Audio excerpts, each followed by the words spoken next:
Graça e paz, igreja do Deus vivo. Hoje, domingo 20 de fevereiro, a igreja segue.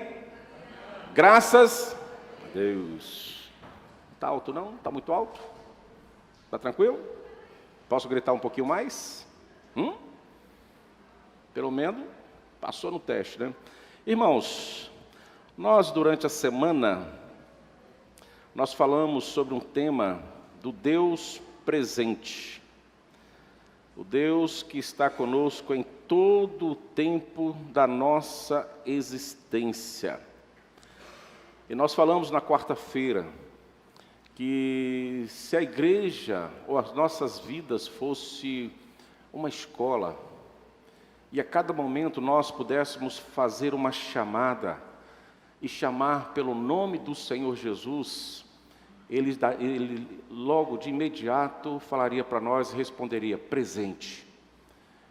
Se você falasse Deus, de imediato Ele ia dizer, presente. Se você falasse assim, ó Espírito Santo, de imediato Ele iria falar e responder, presente, eu estou aqui. Essa é uma promessa de Deus, caminhar conosco. Um Deus onipresente, além da sua onipotência, todo-poderoso, além de conhecer toda a nossa intimidade pela sua onisciência, né? Ele também é onipresente, Ele está presente em todo lugar. Independente da situação que estejamos, ou quem sabe em algum momento preferimos. Como por exemplo, muitas vezes podemos andarmos em caminhos que não nos convêm, e achar que Deus não está lá. Erramos quando assim pensamos. Deus se faz presente em todos os lugares. A resposta mais clara que a palavra de Deus nos fala é no início da criação. Quando nós olhamos ali os nossos primeiros pais, Adão e Eva, enquanto num caminho de santidade, enquanto num caminho de perfeição diante de Deus, Deus presente, Deus estava ali. O Espírito de Deus pairava sobre o Éden todos os dias, durante aquela caminhada de obediência.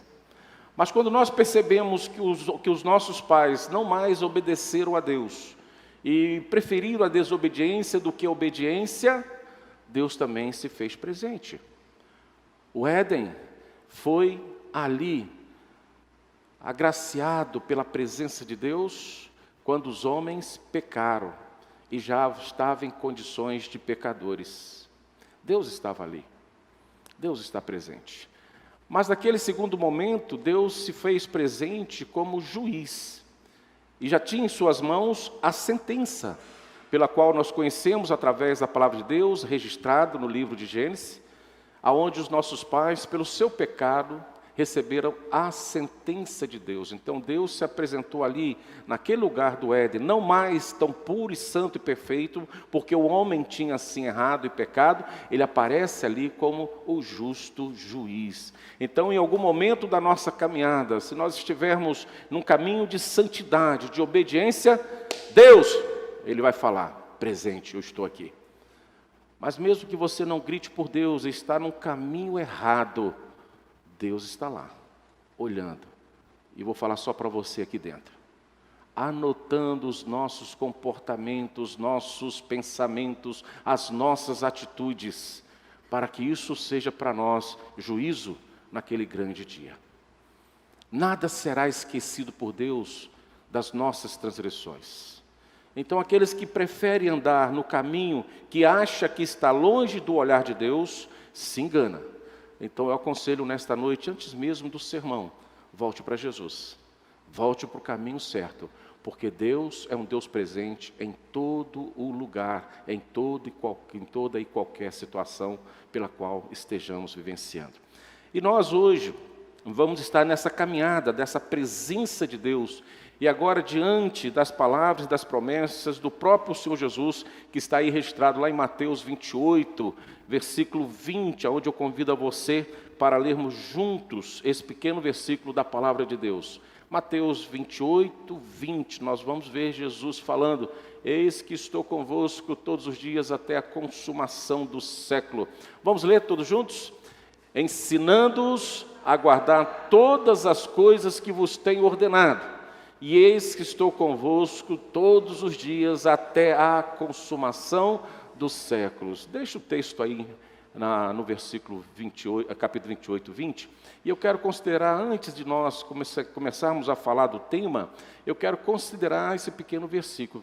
Jesus está ali, no momento que ele já estava ressurreto, ele estava no momento de subir aos céus, de ascensão aos céus, e ele reúne os seus discípulos e aquele povo que caminhava com ele e deixa essa promessa. Mas deixa essa promessa não solta no ar, deixa essa promessa com objetivo, mas deixa essa promessa também direcionando a uma particularidade da humanidade. Que particularidade era essa? Aquelas que verdadeiramente iriam falar e viver o Evangelho de uma forma plena. Olha o que o Senhor Jesus está dizendo: ensinando-as a guardar todas as coisas que vos tenho ordenado. Era a missão dada aos discípulos: ir batizar, ensinar a todas as nações, a todas as pessoas. E enquanto vocês estiverem ministrando a minha palavra, creia, eu estou convosco, eu estou com vocês em todo o tempo e até a consumação do século. Jesus está assumindo um compromisso diante do seu discipulado, diante do seu povo, que a sua presença é certa, quando nós verdadeiramente estamos sendo luz do mundo e sal da terra, e sendo instrumento de Deus para a salvação dos perdidos, sendo instrumento de Deus para ensinar as boas novas de salvação, sendo instrumento de Deus para indicar o caminho àqueles pecadores que ainda não encontraram a pessoa do Senhor Jesus.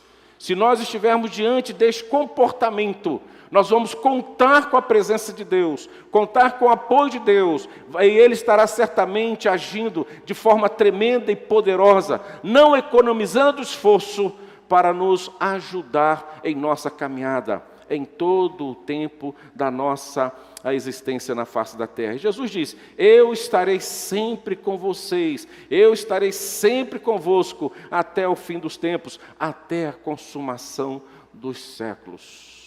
E eu quero trazer nesta noite dois grandes exemplos de dois grandes homens de Deus que confiaram nesta promessa, que viveram para esta promessa, que atenderam esse chamado de Deus e foram testemunha ímpar da pessoa de Cristo aqui na terra. E viveu um momento de extremas dificuldades, mas eles puderam contar e perceber a presença de Deus em suas vidas, em seu ministério. Porque a promessa é para aqueles que testemunham de Deus: eu estou com vocês, não abandonarei em tempo algum. Então, igreja, isso para nós é um privilégio, é uma honra, que o próprio Filho de Deus, Ele dá esse testemunho e faz essa profecia e anuncia de viva voz aos discípulos. E daí por diante, eles foram luz do mundo, eles foram sal da terra, e experimentaram o melhor de Deus em suas vidas. E a primeira pessoa que eu quero destacar, irmãos, é o diácono Estevão. Deus estava com Estevão, ou seja, Estevão, ele foi o personagem, ou seja, ele representa o primeiro pregador da palavra morto depois de Cristo. Foi a primeira vítima do Evangelho, se eu posso dizer assim. Por causa da pregação da palavra, ele foi levado ali diante de um tribunal religioso, extremamente temido na tua época, para ser julgado, condenado e apedrejado. Mas a Escritura revela que Estevão era um homem de fé, um homem cheio do Espírito Santo, um homem cheio de sabedoria, ousado na sua sabedoria, temente a Deus, e confiava na promessa de Deus, que Deus estaria com ele em todo o tempo do seu ministério. Sua postura de fé era extremamente coerente, a sua abordagem era extremamente respeitosa, mas mesmo assim, acredite, ele não foi poupado da morte. E não foi poupado porque ele viveu de forma intensa e obedeceu de forma singela e verdadeira à ordenança e ao mandamento do Senhor. Então Estevão ali foi arrastado por aquela multidão, ele foi apedrejado de um modo cruel e apedrejado até a morte, ou seja, o sangue certamente escorria da sua face, escorria do seu rosto, certamente ele teve algumas fraturas, certamente alguns ossos foram quebrados, mas ele se mantinha firme e ali diante do Senhor, exalando um testemunho próprio daqueles que sabem que o seu Deus se faz presente com ele em toda e qualquer situação.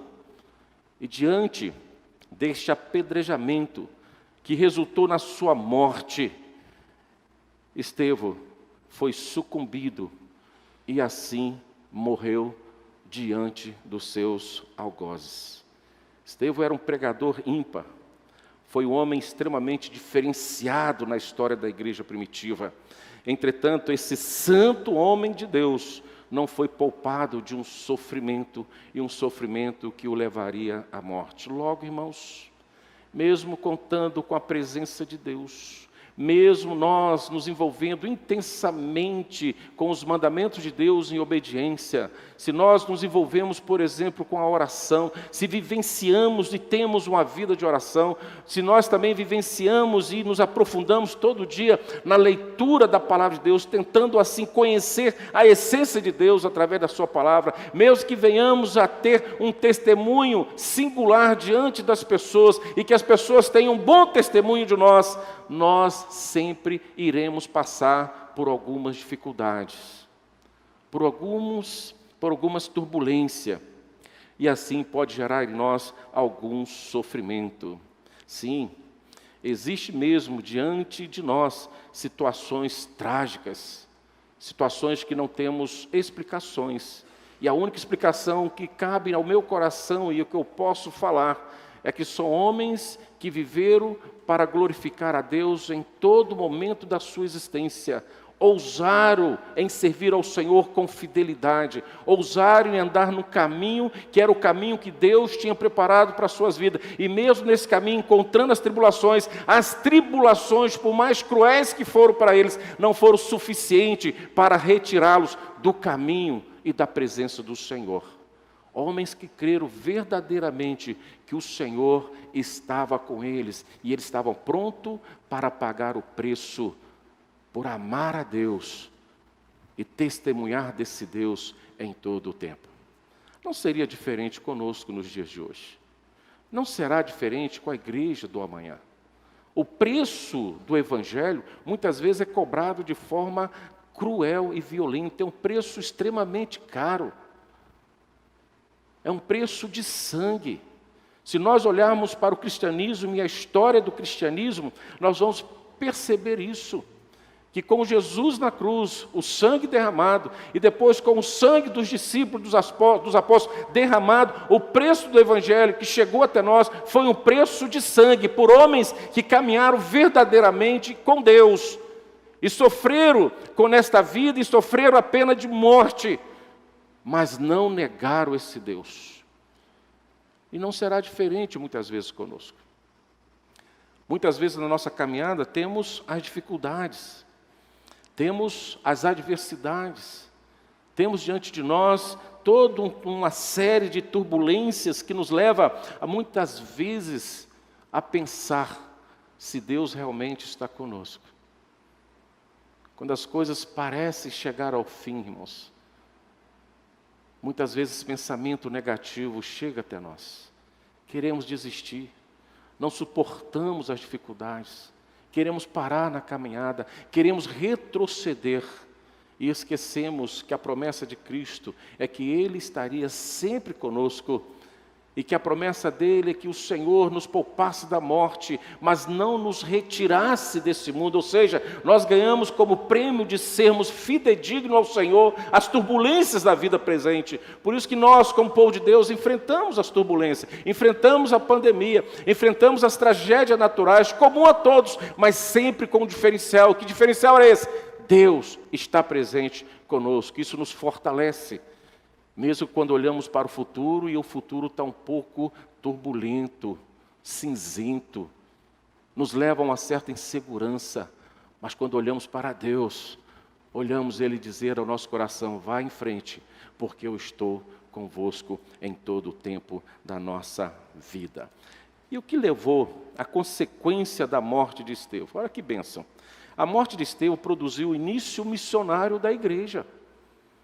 Olha que coisa. A preço de sangue, o início missionário da igreja. E esse início missionário fez com que o evangelho chegasse até nós. Ou seja, o início missionário da igreja foi gerado por um apedrejamento. O início missionário da igreja foi gerado pelo quê? Derramamento de sangue. De um homem cheio do Espírito Santo. Mas seu sangue caiu na terra como um adubo espiritual, aonde a igreja foi espalhada até os confins da terra e chegou até nós, expandiu. E agora cabe a esta geração, cabe a nós, continuarmos com este ministério e levando essa palavra em todo o canto da terra, porque o cristianismo saiu de Jerusalém para o mundo, a evangelização venceu as fronteiras judaicas para atingir outras cidades, outros territórios geográficos, outros vilarejos para alcançar outras pessoas, e chegou até nós, para que nós também pudéssemos fazer a mesma coisa.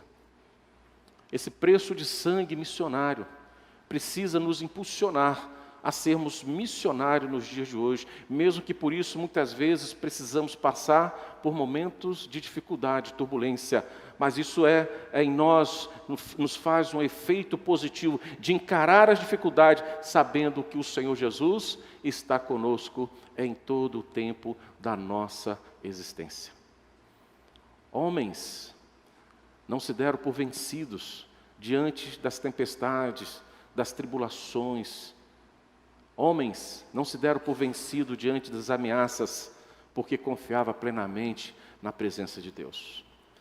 O que nós precisamos hoje como igreja, querida, é caminhar nessa certeza, olhar para Cristo e colocar a mão no arado, e não olhar para trás, e viver um evangelho pleno, conforme a vontade de Deus, a saber que Ele se faz presente conosco em todo o tempo. Isso faz diferença, isso nos encoraja, isso nos impulsiona, e isso faz com que o mundo perceba em nós, como igreja, uma igreja viva, uma igreja verdadeira, uma igreja que reflete em todo o tempo a pessoa de Cristo, e que tem uma palavra nova de transformação, de mudança de coração, àqueles que precisam conhecer o Evangelho. A igreja precisa tomar posse dessa promessa que o Senhor Jesus deixou para nós.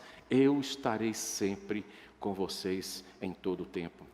Estevão é a nossa primeira referência de um homem que vivenciou intensamente essa certeza da presença de Deus em suas vidas.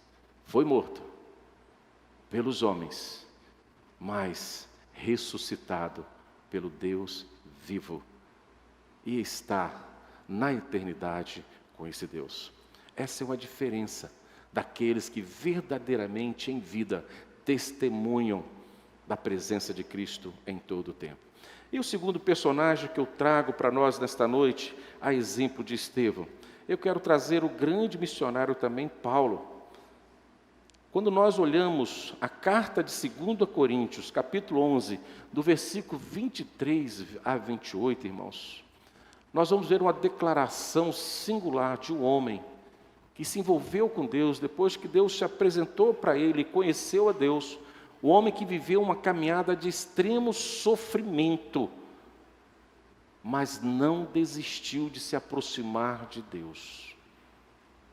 E quando nós lemos esse momento tão importante da vida de Paulo, e eu quero dizer que era um momento de um testemunho profundo de alma, de conhecer e perceber o que acontecia consigo mesmo em prol do Evangelho, mas também saber que este Evangelho era imensamente maior do que qualquer paz ou tranquilidade que ele poderia ter neste mundo. Ele recebe o sofrimento desta vida com louvor, glorificando a Deus, e permanece firme na presença de Deus, porque ele também tem certeza que esse Jesus estava com ele em todo o tempo. Eu começo a relatar o que Paulo fala em 2 Coríntios 11, 23 a 28.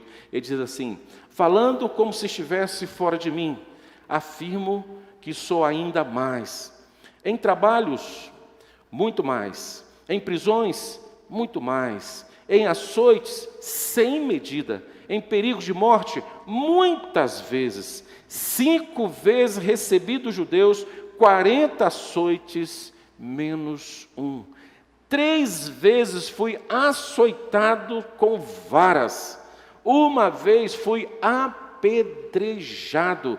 3 vezes naufraguei. Fiquei 1 noite e 1 dia boiando em alto mar. Em viagens, muitas vezes, em perigos de rios e em perigos de assaltantes, em perigos entre patrícios, em perigo entre gentios, em perigos na cidade, em perigos no deserto, em perigos no mar, em perigo entre falsos irmãos, em trabalhos e fadiga, em vigílias, muitas vezes. Acredita, irmãos, em fome, também sede, mas também em jejuns, muitas vezes, em frio e até nudez. E além das coisas exteriores, aí ele para. Tudo isso ele alega como fatores exteriores à sua vida.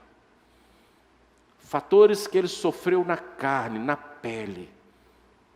Algo que com certeza ficou marcado em seu corpo. Por esta confiança e por esta fé inabalável da presença do Senhor em sua vida em todo o tempo. Ele teve no seu corpo, literalmente, as marcas que Cristo teve na cruz. Mas nada que o homem pôde fazer ao seu corpo foi suficiente para que ele desistisse da caminhada. Pelo contrário, foi uma mola propulsora que o levou à presença de Deus. Queridos irmãos, não sei quantos de nós estamos vivendo um momento tão singular como Paulo. E ele não desistiu de caminhar, ele não desistiu de pregar.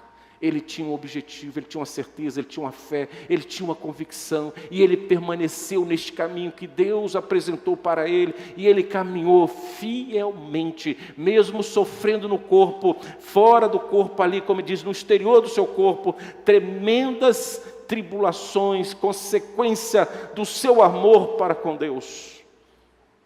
Homem que sofreu muito, mas permaneceu na presença de Deus. Aí ele termina esse testemunho dizendo assim: ainda, além desses sofrimentos exteriores que eu tive, ainda pesa sobre mim diariamente a preocupação com todas as igrejas. Eu fico pensando que cada açoite que ele levou, ele fala assim: Senhor, proteja a igreja. Cada naufrágio que ele participou, Senhor, preserva a igreja.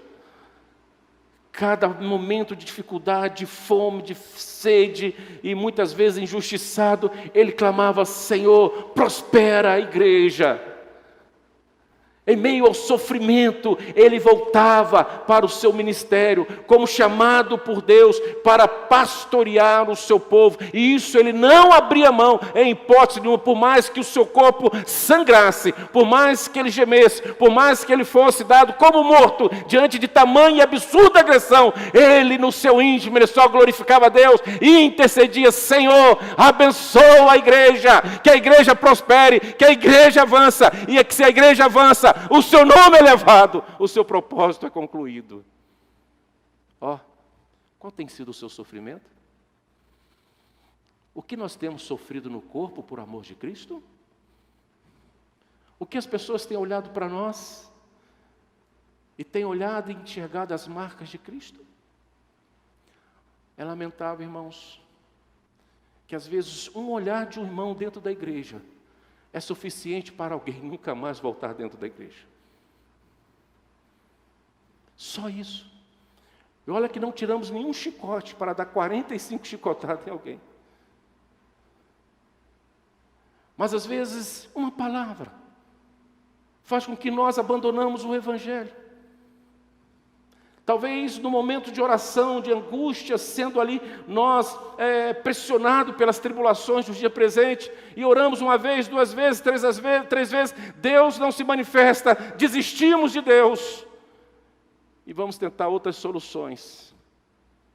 Enquanto homens viveram praticamente, diariamente, do seu ministério, dores no corpo, e enquanto o corpo sangrava, a alma clamava para que Deus tivesse misericórdia do teu povo, da tua igreja, e que o Senhor o levasse ao seu objetivo, que era chegar em Roma e pregar a César.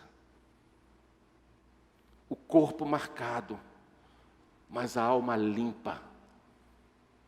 O corpo sangrando, mas a alma limpa diante de Deus. Homens que sofreram tribulações tremendas, a saber e confiar na promessa de Deus: eu estou com você todos os dias. Mesmo que aos olhares daqueles que estão de fora, que não conseguem perceber a minha presença no seu coração, eu estou com você todos os dias. E aqueles que vivem a palavra do Evangelho, aqueles que estão com Deus todos os dias, isso é claro como a luz do sol ao meio-dia, a certeza de Deus ao seu lado, mesmo que tribulações e angústias e perseguições e injustiça se faz presente em nossas vidas todos os dias. Paulo viveu isso. Aí de repente você fala assim: acabou? Não, não acabou. E ainda a história de Paulo continua, que segundo a história, a tradição fala que Paulo foi morto e decapitado por Nero no ano 67 ou 68 depois de Cristo.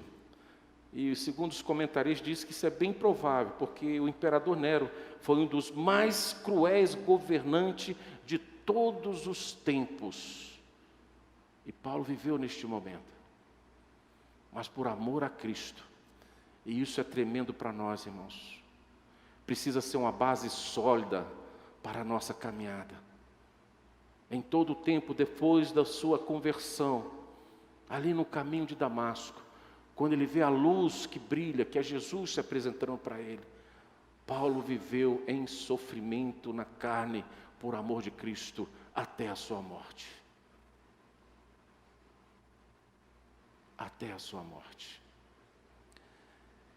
Evidentemente que o sofrimento de Paulo, acredito que mesmo narrado por ele aqui em 2 Coríntios 11, foi ainda maiores. Pastor, ainda teve sofrimento maior a Paulo? Sim, teve.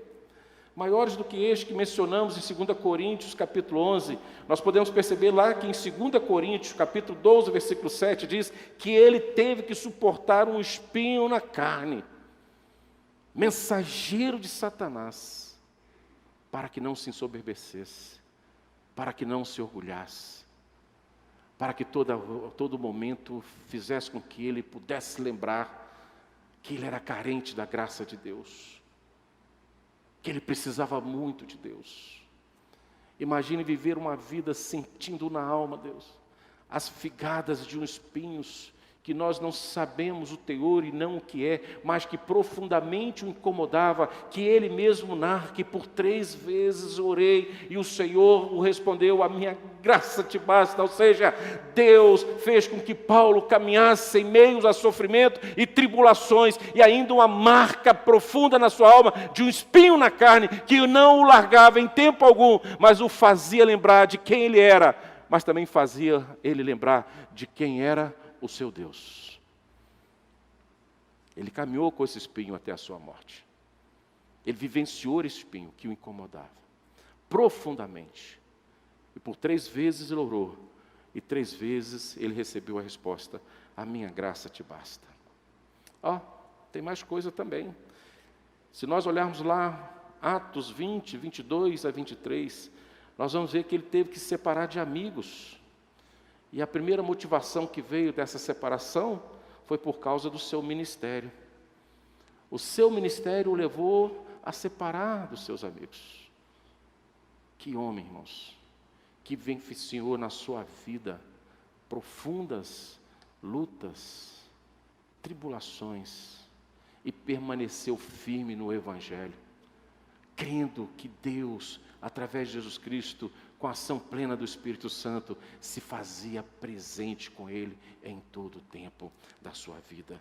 Tanto sofrimento, mas também o objetivo foi alcançado. O Evangelho chegou até Roma, até César. Ou seja, a vida cristã, irmãos, creia nisso, não é brincadeira de criança. A vida cristã não é brincadeira de criança. É coisa séria.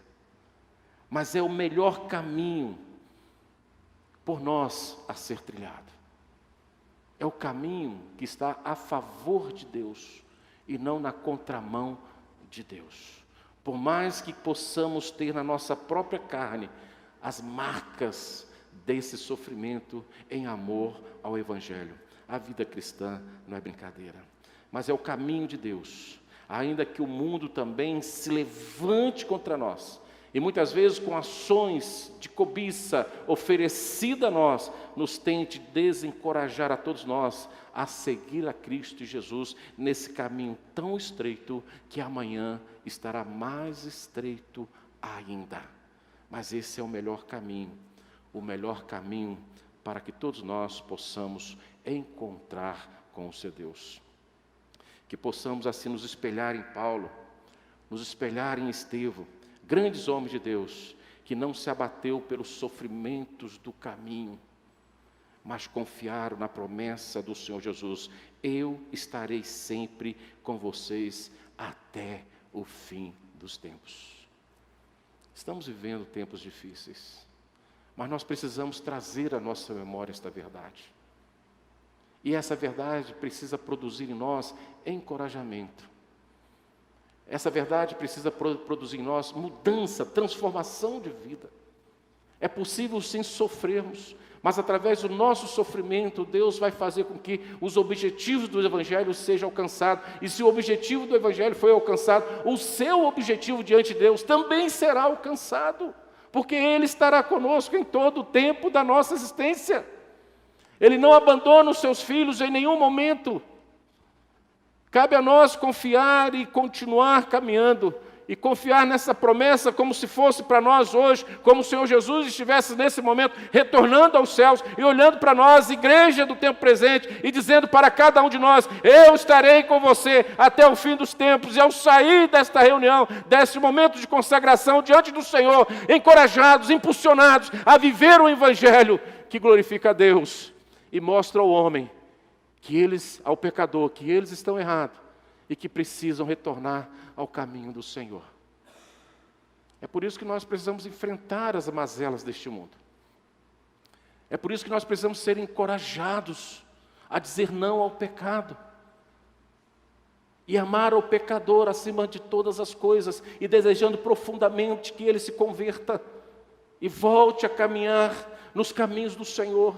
E mesmo que esta palavra que nós tenhamos que falar possa provocar em nós perseguições, dores e marcas no corpo, e quem sabe, talvez, profunda humilhação e desprezo pela sociedade, mas é o Evangelho que Deus quer que o seu povo pregue e testemunhe em todo o tempo. Porque quando, irmãos, preste atenção, quando nós não testemunhamos de Cristo para o pecador, é sinal que nós não cremos na presença de Cristo no nosso coração.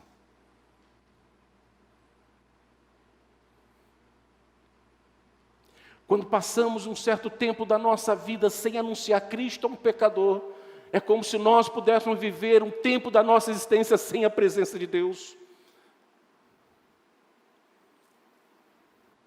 Quando nós não anunciamos a boa nova a um pecador, é como se nós fôssemos o primeiro da lista e negligenciar tamanha ordenância, tamanha vontade do Senhor para conosco, e negar a Cristo em todo o tempo da nossa existência. O que a igreja, o porquê que a igreja se faz presente até hoje, querido? Porque a igreja é o instrumento de Deus para anunciar as boas novas às nações. A igreja é o instrumento de Deus para anunciar as boas novas aos estados, aos municípios, para anunciar aos nossos vizinhos, às pessoas que moram em nossas ruas, aos nossos parentes. Enquanto nós muitas vezes somos muito favoráveis aos encontros familiares que não tem nada a ver com a palavra de Deus, muitas vezes não temos mais coragem de convidar os nossos parentes para estar, por exemplo, na igreja. Muitas vezes temos receio de ofender um parente que nos chama para uma certa paradinha. Ah, não, eu tenho que ir lá hoje, mesmo que é culto na igreja, eu tenho que atender esse convite. Porque se eu não for lá, fulano vai ficar muito chateado, ela é muito sensível. Ai, vai provocar uma tragédia. Vai sim, querido. Porque quando você convida para ir na igreja, ela diz que não vai, você não é tão sensível assim. Você não fica tão aborrecido com a pessoa quando não aceita o seu convite para ir na igreja. Se nós fazemos o convite.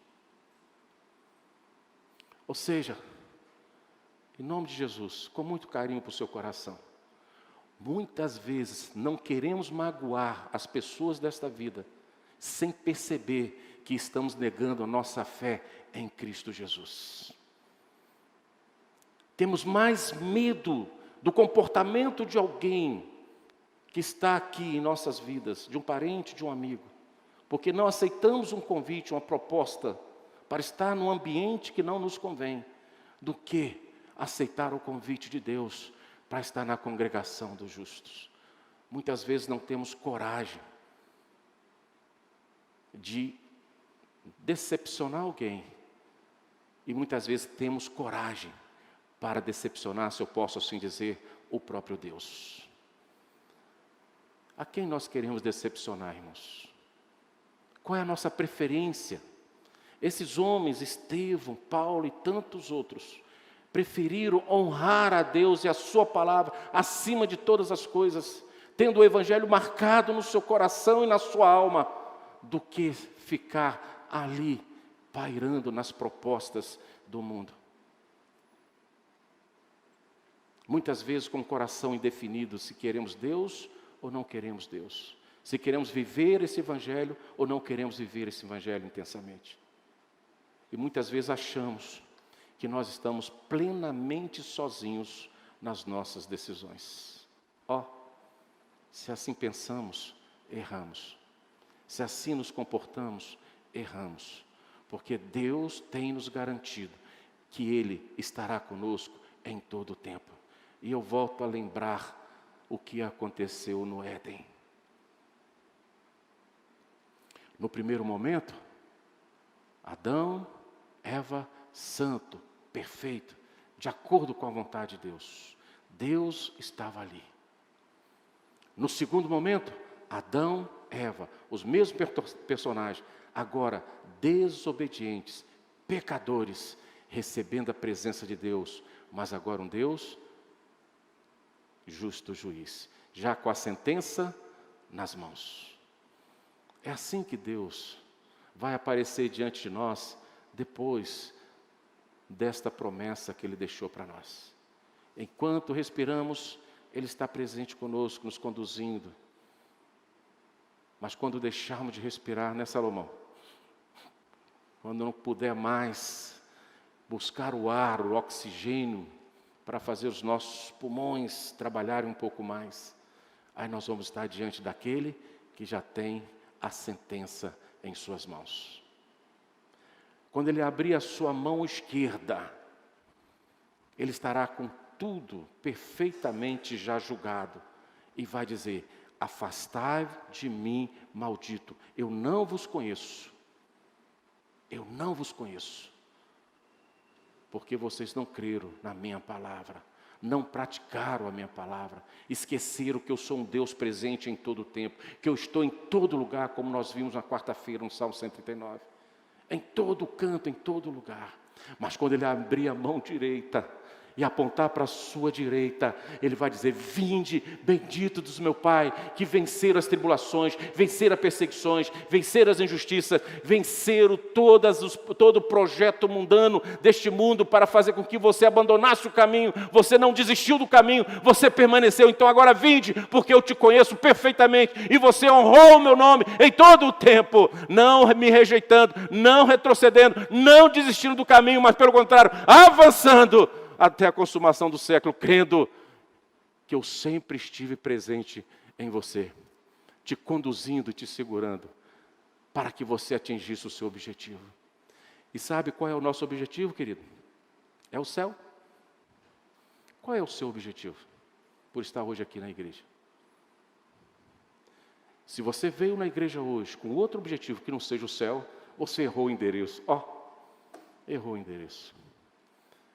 Porque aqueles que se achegam aqui, se achegam com o objetivo de chegar aos céus.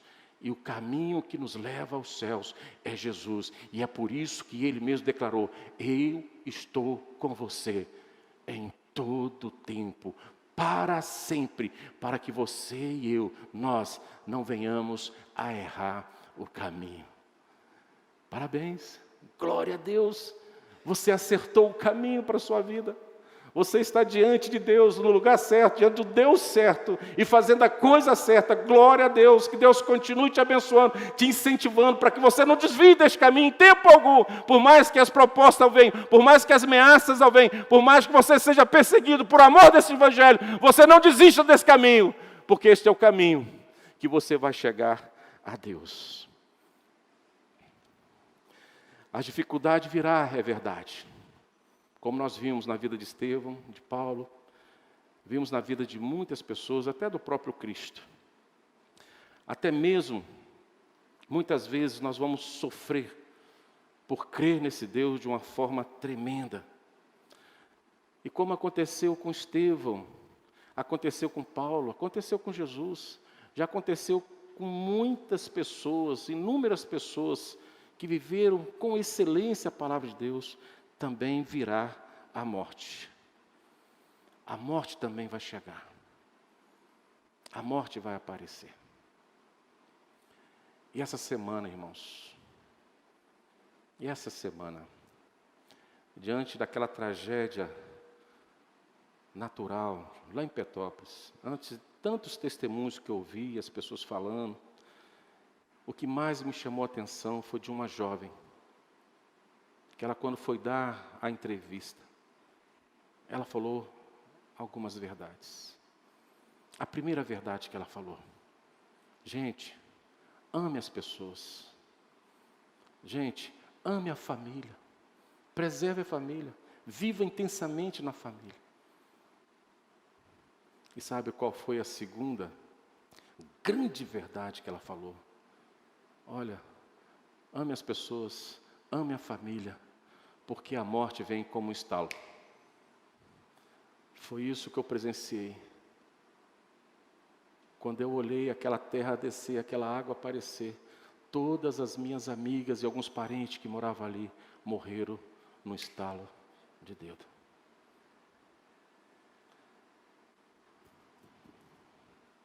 Quem pode mudar essa verdade em nossas vidas?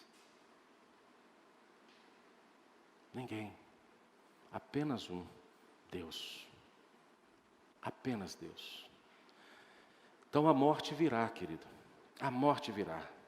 Mas como Jesus diz: eu estarei sempre com vocês, no tema, eu quero trazer também a própria palavra do Senhor Jesus, quando Ele registra, e eu caminho para encerrar essa mensagem de hoje, lá em Apocalipse 1, 17, 18, quando Jesus diz assim: não tenha medo, eu sou o alfa ou ômega, ou seja, o princípio e o fim, o primeiro e o último.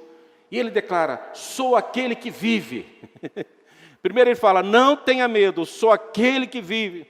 E Ele vai declarar e testemunhar de si mesmo. Ele diz: estive morto, verdade, eu morri. Por 3 dias eu fui para a sepultura, por 3 dias eu fui dado como morto. Mas ao terceiro dia Ele ressuscitou, e Ele declara aqui nesse texto de Apocalipse 1, 17, 18, que Ele diz assim: mas agora estou vivo para todo sempre. Deus está vivo. Deus não morrerá por 1 minuto, por 1 segundo, por 1 milésimo de segundo sequer daqui para frente, porque Ele já venceu a morte. A morte já foi decretada por Jesus Cristo, a sua própria morte, a morte da morte em Jesus. Ele declara: estou vivo para todo sempre. Ele não termina assim. Ele dá mais um testemunho, e eu quero crer que você precisa acreditar nessa verdade. Ele termina esse texto de Apocalipse, no versículo 18, dizendo assim: e tenho a chave da morte e do inferno. Em algumas traduções, Hades, lugar onde vive os mortos. Lugar onde vive os mortos. Lugar onde vive os mortos. Quem pode viver ou se há vida nos mortos? Ele está falando dos mortos espirituais, a segunda morte. Ele é que tem a chave. Então ele fala, não tenha medo, sou aquele que vive. Estive morto, agora vivo para todo sempre, e tenho em minhas mãos a chave da morte e a chave do inferno. Esse é o nosso Deus, e é esse que diz, eu estarei sempre com vocês, é esse que estará conosco em todo o tempo da nossa existência. Então, estamos nós aqui hoje, nesta noite, tão felizes, e eu particularmente muito feliz, porque eu creio que as chaves estão nas mãos de Deus, a chave da morte e do inferno, e Ele tem um controle perfeito dessas situações. Ele é o mordomo fiel dessas situações. Porque se eu tivesse as chaves, como eu sou um pouco descuidado, com certeza eu já teria perdido há muito tempo a chave do inferno e da morte. E eu estaria numa situação difícil agora, né? Alguém batendo na minha porta e falando assim, Arildo, cadê a chave da morte? Ih, perdi. E agora? E a do inferno? Foi junto também. Perdi também. Mas quem tem a chave da morte e do inferno é Jesus. Esse não vai perder a chave jamais. Ele tem um domínio completo de tudo isso. Por isso, Ele está dizendo para nós, não tenha medo, eu estarei sempre com vocês, e nós vamos chegar ao nosso objetivo com Jesus. Sabe aonde? No céu. Sabe por quê? Porque Jesus disse, eu estarei sempre com vocês, até o fim dos tempos. Eu estarei sempre com vocês, para a glória dEle e para a nossa alegria. Amém?